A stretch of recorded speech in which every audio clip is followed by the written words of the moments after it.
ابھی جو عمل بتانے لگی ہوں یہ اتنا خاص الخاص عمل ہے کہ ادائیگی قرض کے لیے ایک بزرگ فرماتے ہیں کہ میرے پاس ایک شخص آیا اور بہت زیادہ پریشان ارب پتی تھا۔ ایک دم اس کی پریشانی کو دیکھتے ہوئے میں نے کہا کہ اتنا پریشان؟ تو وہ کہتا ہے جی میں آج کوڑی کوڑی کا قرض دار ہو چکا ہوں، اتنا قرضہ آ گیا ہے میرے اوپر، اتنا قرضہ آ گیا ہے کہ میں بتا نہیں سکتا، میں بتا نہیں سکتا۔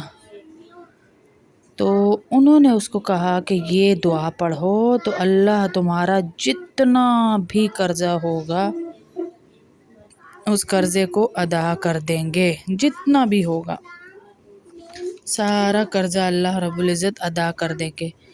اور اسی طرح اللہ کے نبی کے پاس بھی دعا میں بتاتی ہوں آپ لوگوں کو، اسی طرح اللہ کے نبی صلی اللہ علیہ وسلم کے پاس بھی ایک شخص آیا کہ اللہ کے نبی بہت پریشان ہوں۔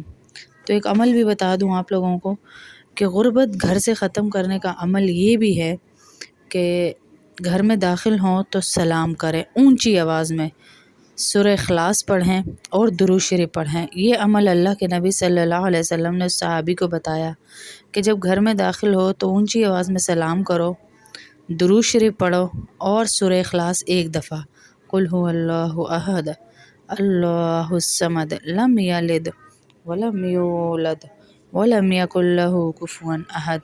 اور جب گھر میں داخل ہونا ہے پورا سلام کرنا ہے، السلام علیکم ورحمۃ اللہ وبرکاتہ، پورا سلام ادا کر رہا ہے چاہے گھر میں کوئی ہے یا نہیں ہے۔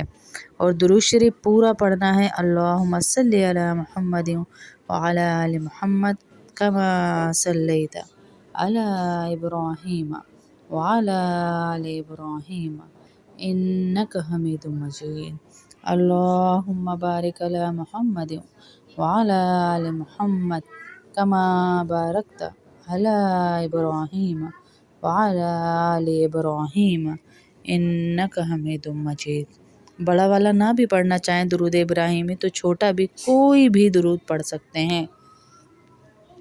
3 عمل بتائے میں نے، غربت آپ کے نہیں، اللہ کے نبی صلی اللہ علیہ وسلم نے کہا تمہارے پڑوس سے بھی غربت کو ختم کر دیا جائے گا اگر کوئی گھر میں داخل ہوتے وقت یہ عمل کر لے۔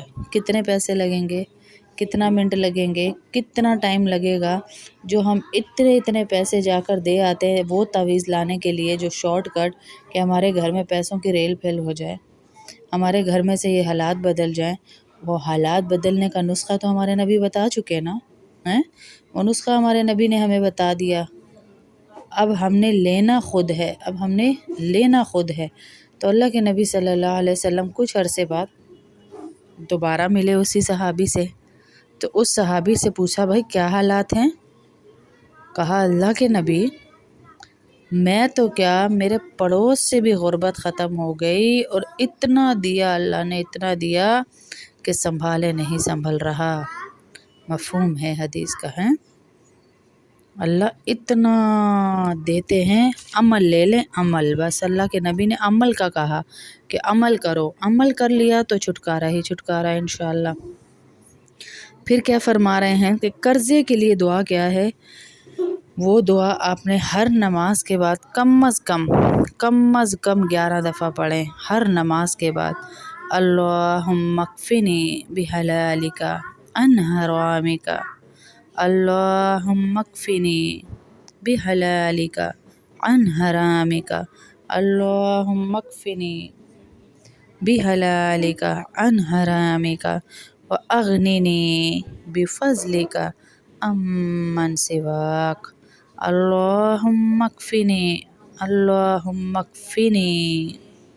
بحلالک عن حرامک واغننی بفضلک عمن سواک۔ یہ میں اس لیے بتا رہی ہوں، آستہ پڑھ رہی ہوں، آپ لوگ میرے ساتھ ساتھ پڑھ کے دہرا لیں۔ اللہم اکفنی بحلالک عن حرامک واغننی بفضلک عمن سواک، اللہم اکفنی بحلالک عن حرامک وَأَغْنِنِي بِفَضْلِكَ عَمَّنْ سِوَاكَ۔ ترجمہ اس کا کیا ہے؟ اے اللہ، حرام سے بچاتے ہوئے اپنے حلال کے ذریعے تو میری کفایت فرما۔ حرام سے بچاتے ہوئے اپنے حلال کے ذریعے میری کفایت فرما، کیونکہ جب انسان پر قرضہ بہت بڑھ جاتا ہے تو اللہ کا حکم ہے ظاہر قرضہ بلا وجہ نہ لیں، تو انسان جو ہے اس ٹینشن میں حرام کی طرف بھی پھر جاتا ہے، کسی طرح میرا قرضہ اتر جائے۔ تو اس دعا میں ہم وہ بھی اللہ سے مانگ رہے اور کہہ رہے ہیں یا اللہ میری کفالت تو لے لے، میرے لیے تو کافی ہو جا، اور اپنے فضل کے ذریعے تو مجھے اپنے غیر سے بے نیاز فرما دے، یعنی میرا قرضہ ادا کر دے۔ اپنے غیر سے جو تیرے علاوہ ہے اس کے سامنے نہ جھکایا اللہ، اس کے سامنے نہ لا۔ اس کے علاوہ ایک اور بھی دعا ہے، یہ پڑھیں یا وہ پڑھیں، دونوں پڑھ لیں تب بھی بہتر ہے، ایک ایک کر کے پڑھیں تب بھی بہتر ہے۔ اور وہ دعا کیا ہے؟ قُلِ اللَّهُمَّ مَالِكَ الْمُلْكِ قُلِ اللَّهُمَّ مَالِكَ الْمُلْكِ تُؤْتِي الْمُلْكَ مَنْ تَشَاءُ وَتَنزِعُ الْمُلْكَ مِمَّنْ تَشَاءُ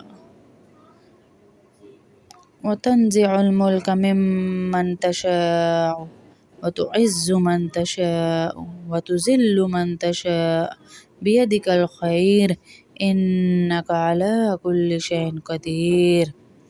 یہ دعا بھی صبح اور شام جو ہے ضرور پڑھیں، اللہ رب العزت آپ کا تمام قرضوں کو اپنے ذمہ لے کر انشاءاللہ ادا کریں گے انشاءاللہ۔ صبح شام کی دعاؤں میں اسے شامل کر لیں، دوسرے نمبر والی جو دعا بتائی ہے میں نے، اور پہلے والی جو ہے ہر نماز کے بعد آپ اس کو 11 دفعہ پڑھیں، تاکہ اللہ رب العزت آپ کے قرضے کو غیب سے ادا کرتے، غیب سے اللہ ادا کرے گا انشاءاللہ۔ آپ دیکھیے گا، کیونکہ قرضہ بہت بڑی لعنت ہے، ضرورت کے لیے لے تو لیا جاتا ہے، لیکن اللہ کے نبی صلی اللہ علیہ وسلم نے قرض دار کی نماز جنازہ پڑھانے سے بھی منع فرمایا۔ آج ہم چھوٹی چھوٹی ضروریات، اور ضروریات بھی کون سی جو دنیا کو دکھانے کے لیے، مہندی، مائیوں، شادیوں کے جہیز، ان چیزوں کے لیے ہم قرضے لے رہے ہیں، بناوٹوں، نمائشوں، آرائشوں کے لیے قرضے لے رہے ہیں، انتہائی منع ہے۔ کہیں آپ نے کاروبار میں لگانا ہے، کہیں آپ کی جائز ضرورت ہے تو آپ شرعی اجازت ہے آپ کو، لیکن اگر آپ نے صرف یہ نمائش کے لیے لینا ہے کہ تھوڑی واہ واہ بن جائے دنیا میں، بھائی لوگ کیا کہیں گے، بھائی لوگ کیا کہیں گے، اگر اس سوال کے جواب کے لیے لینا ہے تو پھر تو آپ بالکل قرضہ نہ لیں، بالکل نہ لیں۔ اور اگر آپ نے کوئی اپنی شرعی ضرورت کے لیے لیا ہوا ہے جن کے احکامات ہیں کہ لے سکتے ہیں، تو پھر تو آپ قرضہ ضرور لیں، ورنہ قرض سے دور رہیں۔ کہ اللہ کے نبی پہلے جنازہ پڑھانے سے پہلے پوچھتے تھے بھائی اس پہ کوئی قرض ہے یا نہیں، کوئی صحابی اگر ذمہ داری لے لیتا تو وہ کہتے ٹھیک ہے، ورنہ کہتے کہ میں پڑھاؤں گا ہی نہیں، رحمت للعالمین۔